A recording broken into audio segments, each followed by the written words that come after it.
This is episode 182 of Let's Parent on Purpose, and I want to share with you my non-expert opinion on some big picture parenting subjects.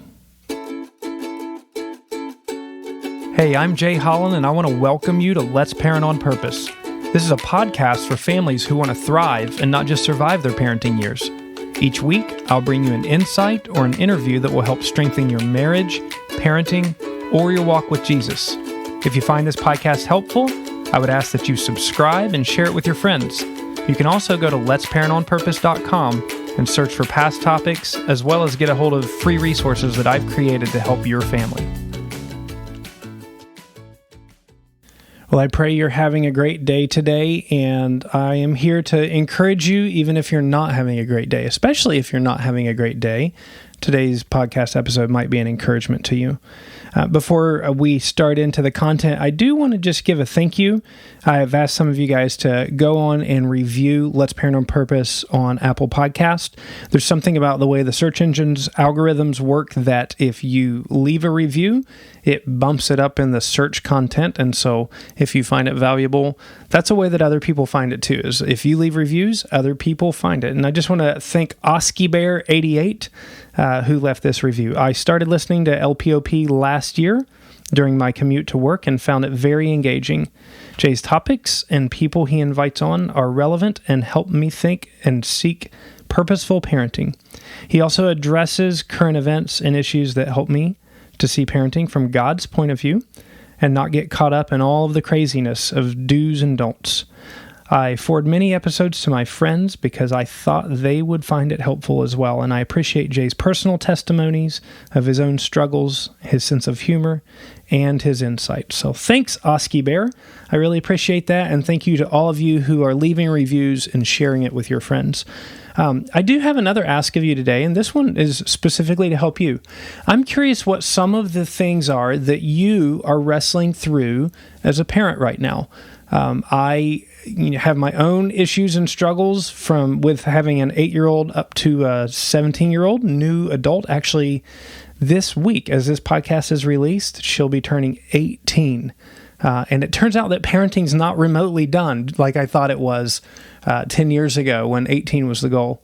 But anyway, I'm curious with you, what are you struggling through? Or also, if you have a topic that you think would be of great interest to other people and you have maybe a guest that would be incredibly helpful to discuss that topic, I'm asking you for help. I'm a full-time pastor, so I don't have infinite time to vet and research guests and their books and everything else. So if you've got a connection to somebody that you think would be a fantastic fit for this podcast, or if you have an issue that you're walking through and struggling and think that it would be a good one for us to address, just send me an email, jay@letsparentonpurpose.com. That's jay@letsparentonpurpose.com, and I would love to try to address that. And today, as we spend time together, I've been thinking about the various conversations that I have with my wife and the various conversations that I have with other mom and dads, and just trying to figure out how to wrap those into something that I think all parents need to hear. And so regardless of where you are in the process, regardless of whether you have little ones or you're getting ready to have little ones or you're bordering on empty nest, or you're even a grandparent that is raising your children, I want to encourage you with just the following thoughts. I have kind of 3 thoughts that I want to share today with you and just some, side notes on those.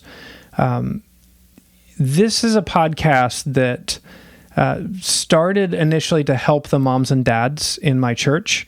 And a big part of that has been, as I walk through and struggle things, one is I want to share my experiences with you to lower the threshold and lower the bar for you, that you realize that struggle is natural. But also, it's been a really incredible opportunity to bring in different people who have expertise in particular areas. But the bigger picture that I've realized in talking with all of the different guests we have in different mentors in my life, and especially relating to myself as well, I want to say that there are no real parenting experts. There are no real parenting experts. And so listening to me today, you are listening to a non-expert. You're listening to a journeyman who is right in the middle of the process. And here's why I think that there really are no parenting experts. Human beings are just very different. It's not like a car and a mechanic. And by the way, think of a car and a mechanic. You have taken your vehicle into a shop before, and you take it into a mechanic, and they're supposed to be experts on cars. And all of these cars were put together on an assembly line, most of the parts by robots at this point. So it's completely automated, put in the right spot. You always know where the you always know where the radiator is. You always know where the oil tank is, and all of these different things. They're in the exact same spot in every car. And so it should be pretty easy to figure out what's going on in a car, right? Because they're all built the same, at least the same model is.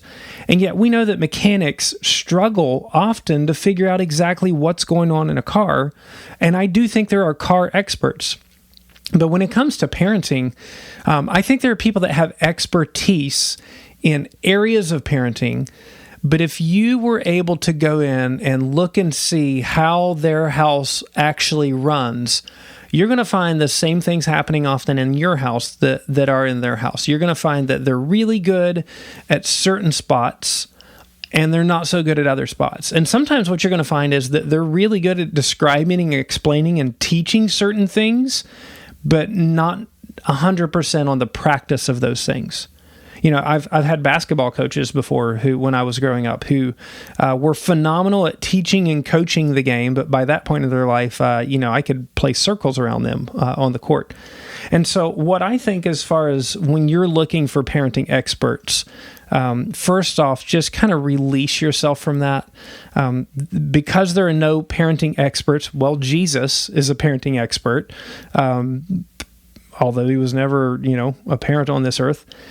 Because there's no parenting expert, I think you need to release yourself from feeling like you 100% need to walk by the rigid guidelines of any particular person or way or path of parenting. Your kids are all different. And even if you have, I can tell you this, I have 4 children. And so, what we did with child number 1, we did what we thought was best, and a lot of times that worked. She was just kind of a very easy personality to deal with. Some of those things worked for child number 2, some of them didn't. And so you would think by the time we get to child number 3, we got it down, we've got 2. Well, my 3rd child might be the biggest mystery to me of all of them. I just don't necessarily understand how or why he thinks sometimes.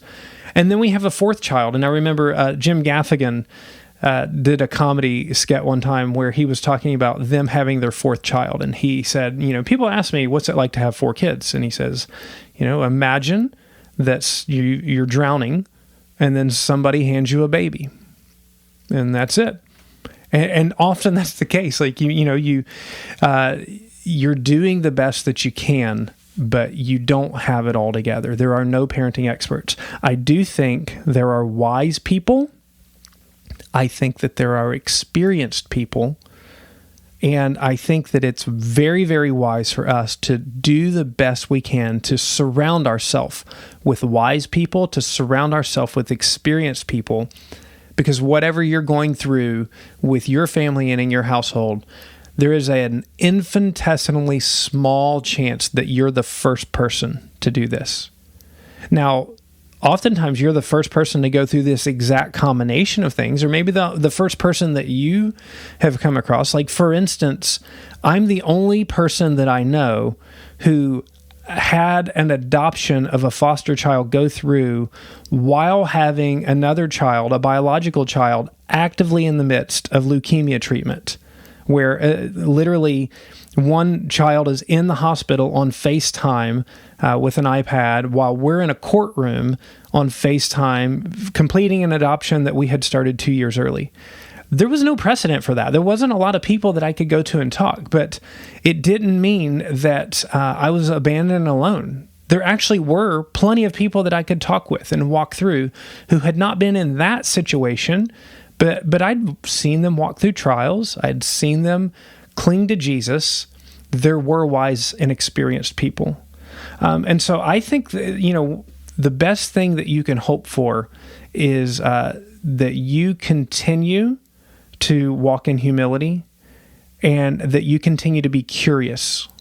Don't be afraid to ask questions. Don't be afraid or embarrassed. Like if you see a family that seems to do, whether it's like they have their whole house ordered better than you, or whether they seem to have a particular area of your life better than you, don't be afraid to ask. I've got a friend. I've actually a couple friends, and they're brothers. They're both dads, Dave and Paul, and they are two of the best men that I've ever seen in asking questions. And so, they'll ask question after question after question, and it's questions that sometimes, like I don't know if it's I couldn't word it correctly or if I would just be embarrassed to ask. But I have never thought, man, they're foolish for asking these questions, or man, I cannot believe that they would do this. I love sharing with them, and what I really love is kind of being the other person in the room when they're asking somebody else a question, because I learned so much. But you didn't get an instruction manual when you had a child, and there are those who say, well, the Bible's your instruction manual for everything, and yes, and also, the Bible doesn't tell you how to change a diaper. The Bible doesn't tell you when is the best time to give your child a phone. The Bible doesn't tell you, there's a lot of details that you don't have any expertise on, and you might not have much wisdom on it. So don't be afraid to surround yourself with people that do have that. That's not a sign of weakness. That's not something to be embarrassed about. That's actually a sign of great wisdom on your part. And if you're ever going to get towards expertise, it's going to be by asking a lot of questions, coming with a lot of humility, and bringing these people into your life. So the first thing that I wanted to talk about today, if I'm thinking advice for any mom and dad, number one is there are no parenting experts. We're all in process, and you also are not a parenting expert, and there's actually nobody who thinks that you are or is expecting you to be. And if they are expecting that of you, you need to kill that expectation really quick, which goes right into number two. Number two, comparison is a killer. If there's one thing that would be so freeing for every single one of us, it would be if we could just free ourselves from that sinful trap of comparison. Now, listen, you do have to compare. There's a lot of things you need standards, you need metrics and everything else. But when it comes to parenting, when it comes to marriage, when it comes to possessions, you and I know that that comparison is an absolute joy killer. Think about the house that you live in. Now, we have a lot of people listening from not just all over this country, but all over the world. And you might be thrilled with your house, or you might not. But I want you to think about the very house you live in. I want you to think about what you think about that house. Now, I want you to imagine that your house was transported to sub-Saharan Africa and planted in a village that had no electricity, no running water, no air conditioning, and was just, very, very basic. I've not been to Africa, but I've been to India, to places where this 100% describes the village. Now, if you threw your home into one of these areas in sub-Saharan Africa or into many of the villages in India, you would all of a sudden feel like a king or a queen. You would love your home. You would feel like it's the greatest place you could possibly be. On the other hand, if you were to take your home, and I live in South Florida, really close to where I live is a little island called Jupiter Island, and it's where the John Deere family and Tiger Woods and Celine Dion and the Procter & Gamble, like Johnson & Johnson baby shampoo, it's where those families have their estates. And if you were to take your home and you were to put it right on Jupiter Island, you would feel so out of place. You would probably feel embarrassed. You would probably feel like, man, I can't believe that God has humiliated us like this, that we have to live in this place. Your house has never changed. It's just your standard of comparison. Comparison is a joy killer. And so specifically in parenting, I want to encourage you, don't compare your child to any other individual child. Well, don't like you're going to do that, right? So, with athletics, whatever, like I can kind of compare and judge how my child is based on how other children is, and I can make some judgments based on that comparison, but I don't want to judge my children. Does that make sense? I can make judgments, but I don't want to judge my children based on any other single child. It's just not fair, because there's going to be things that your child is good at that other child isn't. There can be other factors involved. There can be the genetics of intelligence involved. There can be the genetics of athleticism involved. There could have been something that happened in womb or in development. Your family might have gone through crisis that they don't. Your family might have connections that they don't, or their family might have connections that you do. So there's hundreds and hundreds and hundreds of factors that go into a specific one. And again, in my house, 4 children, radically different than one another. Radically different than one another. It's been the same household, Most of the common experiences have been the same. It's not fair to compare your child, to base your happiness and to base your joy and to base your judgment on whether they're good or bad or whatever you want to say, based on comparison to any one other child. Even worse than that, or just a different kind of bad, is comparing your child to the composite of every other child that you come across. Man, what a killer that is. So-and-so's kid is really good at music. So-and-so's kid is super athletic. So-and-so's kid is such a bookworm. They get all of this. And so all of a sudden, you can create this composite of the perfect child when you take this characteristic of this one, this characteristic of another one, and you keep doing this. Like, how is your child ever going to stack up? How are they ever going to compare? Because if you were to take those individual children, you're going to find that they have failings too. Now, hey, I remember being in school, and I remember the kid who was actually really athletic, and school wasn't hard for them, and they came from a family that had more money than us, and dang it, they were pretty too. And you know what's really annoying? They were actually nice. Like, hey, sometimes, people are all those things. But you don't want to compare yourself to the composite. You don't want to compare your children to the composite of all these others. It's wrong. It's sinful. It's going back to one of the 10 commandments. Do not covet your neighbor's wife, your neighbor's donkey, your neighbor's house, or your neighbor's children's capacity. And I have to remember that all the time. I've got children of wildly varying capacities in my home, and it's not fair to compare one of my daughters with the other daughter in their capacity to do things. That doesn't get us anywhere at all. It's also not fair for you, and I would just highly encourage, don't condemn or celebrate your parenting based off of everybody else's parenting too. That's another real pitfall that you can have, is you can look and say, well, they're just so good at this, and I've struggled with this. We're not great at family devotions in my house. We're really not. And I feel like if anybody should be able to do it, I'm a pastor, right? I'm not just a pastor, like I'm a family and student pastor. But the dynamics of our home have made it in such a way where we're just not great at it. I can tell you this, we're really great at faith conversations. They're strung throughout the day. They happen on car rides. And I think those are very, very important. Some of it, I got to be honest, in my case is like, because my kids are forced to be at church all the time, every time we have a service of some kind, but because of me, I don't want to bludgeon them with more and more and more Bible lessons.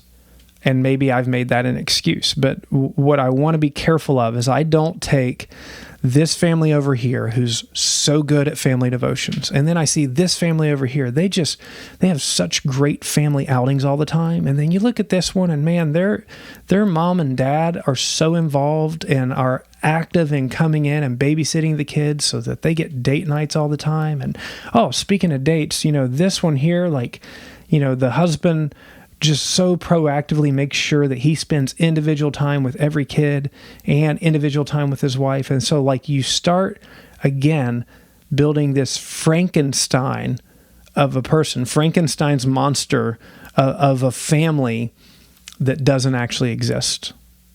You compare the best of each of the ones that you're looking at on Facebook or Instagram or even just around your church or your neighborhood. You're comparing their best to your reality, and it's not fair. It's not fair to you. It's not fair to your children, and it will poison you. There's a passage in Hebrews that talks about being careful that the root of bitterness doesn't come down and thereby defile many. Bitterness doesn't just stay contained in, well, I wish my family was better, which is, by the way, a huge one. Bitterness creeps into every area. You cut off the root of bitterness wherever you can. Really, there's only one standard of comparison that you actually fairly and rightly should compare yourself with, and that's God's Word.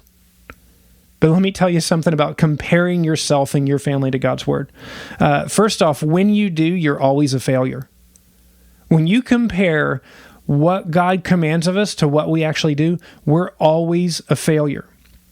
You are not parenting your kids to the absolute standard of God's Word. You are not looking at everybody else in integrity to the standard of God's Word. You are not loving your spouse to the standard of God's Word. But there's something else I see in God's Word, and that's that we're in really good company.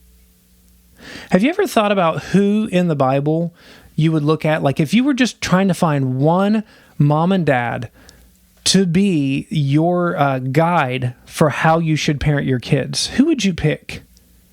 Would you pick Adam and Eve? Well, I mean, one of their sons murdered the other son. Would you pick Abraham? Abraham had one child with his concubine, Hagar, and then another with Sarah, and lied every time that they went down to Egypt, lied about Sarah being his wife, and on and on. Would you pick Jacob? Would you pick David? You know, David had such poor handle on his household that his adult son raped his adult daughter, and another adult son murdered that son because David wouldn't step in and provide any kind of parenting. I don't know who you would pick. So one of the things I think is encouraging is the people that I just mentioned to you are the Hebrews 11 heroes of the faith. And it turns out that they really stunk at parenting often along the way. So when you use God's Word as your standard of comparison, you realize that you're a failure, you're in good company, which then also should remind you that you must preach the gospel to yourself in regards to your parenting all the time. The gospel is not just something that saves us so that we don't go to hell and that we go to heaven to be with Jesus. The gospel is also the reminder that we don't have it in us and we need God's grace day to day. You're not just saved by the gospel, you're sustained by the gospel. You're not just freed from your sin by the gospel, you are freed to actually try to follow God by the gospel. And you don't have to spend all of your time in penance and punishment and beating yourself up when you fall short of the gospel. All have sinned and fall short of the glory of God. And in your parenting, you need to preach the gospel first to yourself and then live it out in front of your children. Well, what does it mean to preach the gospel to yourself? Well, you need to remember that you don't have it all together. You need to remember, first off, since you don't have it all together, you should absolutely not expect your children to have it all together. You should also remember that while you were a sinner, God loved you. And that in your redeemed state, even though you're still somebody who falls short daily and you know you sin daily, God delights in you. And that's freeing, because as a parent, sometimes my kids just really exasperate me, and remembering that even in the exasperation, I can delight in my children. I don't delight in all of their behavior, but I get a delight in who they are. And the more my children realize that I love them, delight in them, and are for them, the easier it is for them to actually kind of perform and do the things that I want to do.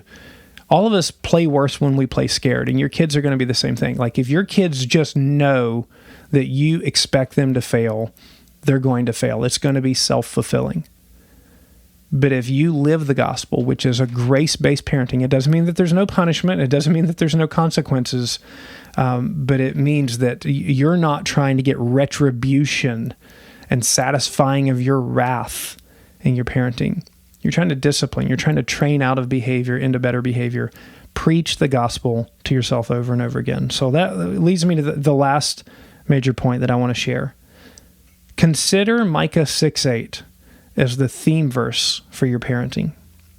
Consider Micah 6:8 as the theme verse for your parenting. If you remember it, this is actually a verse that we had in mind when we named our son Micah. He has shown you, O man, what is good and what the Lord requires of you, but to do justice, to love mercy, and to walk humbly with your God. Do justice. First, you do want to do what's right. Like that's your call before the Lord, and you want to do what's right. And so in parenting, I want to do what's right. And with my children, I want to hold up a standard of what's right, and I want to call them to that standard. I want to show the example of that in their standard. And I constantly want to get better at parenting, at my walk with Jesus. I really do want to grow and improve. That's sanctification. But the second is love mercy. And I love that. It doesn't say love justice. It says love mercy. And I think about our culture right now, and all of the talk in the United States of social justice. And listen, I know there's a lot of things that need to be set right. What concerns me about the talk about social justice in our country is that it has often this feeling of loving retribution. I don't want to love retribution. I want to love mercy. I would love to live in a country that was guided by just mercy. Just mercy. A justice that's based in mercy. A justice that's based in realizing, man, that we all fall short. So you want to do justice. You want to do what's right in your parenting, but you want to love mercy. And so the first off, that's mercy with yourself because of the grace of God. And number two, that's mercy with your children. That they are not fully formed human beings. They are not fully sanctified. They are little messes that you get to steward on behalf of God, and you want to love mercy. And then finally, walk humbly with your God. Hey, maybe you're listening to this and you're just kind of sitting pretty thinking, I'm glad I don't have all those problems. I got it all together. My kids are smart, fast, brave, and good looking. Well, just wait. Or maybe you only have one child at this point. I thought I was a great parent when I only had one child and she was young. And then even if we only kept that one child, as time went on, you realize, man, I don't have it all together. I just hit the lottery on having a child with an easy disposition as a youngster. But you want to walk humbly with your God because you don't have it all together. And he who stands, take heed lest he fall. Pride cometh before a fall, but with humility the Lord draws near. And the same thing as a mom and a dad. If your children see you as super prideful, they will keep their distance out of fear, and they will actually wait for you to fall. But with humility, you allow them to draw near, and you draw near to them, and together you draw near the Lord. Last thing as we close, Eugene Peterson wrote a book that was a commentary on the Psalms of Ascent, which is, I think, starting in like Psalm 120 or 121. It's a great book. The title of it alone is a phenomenal title, and I just want to close with the encouragement to the title, although I would say read the book. The title is A Long Obedience in the Same Direction. And if there's any hope that I have for myself as a parent, and if there's any hope that I have for my children, it's that we would have a long obedience in the same direction. Now, that might mean that any particular day that you look at our parenting, it looks all over the place. It looks shaky. There's falls. There's things that we miss. But if you back out, what you would see is a trending towards Jesus, a long obedience in the same direction. These are my thoughts as a non-expert parent, a journeyman that's along the way like you. My prayer is that it's an encouragement to you. And since we have such a treasure trove of those listening, I'm going to ask if you've got a topic or subject that you want to cover, and especially if you've got a guest that would make the covering of that enjoyable for everybody, let me know. And Lord, I pray that you would bless us today, give us mercy in our own parenting, help us to walk humbly with you, even as we seek to do what's right and do justice. God, I pray for each one of us a long obedience in the same direction. Friend, thanks so much for listening today. I pray it's been a blessing to you, and if it has, please share this episode with somebody that you care about. If God lays it on your heart, I'd love for you to consider joining our Patreon support community. You can find out about that by going to letsparentonpurpose.com. Finally, if you've got a topic that you'd like to hear me address, send me an email at jay@letsparentonpurpose.com or give me a shout on the Let's Parent on Purpose Facebook page.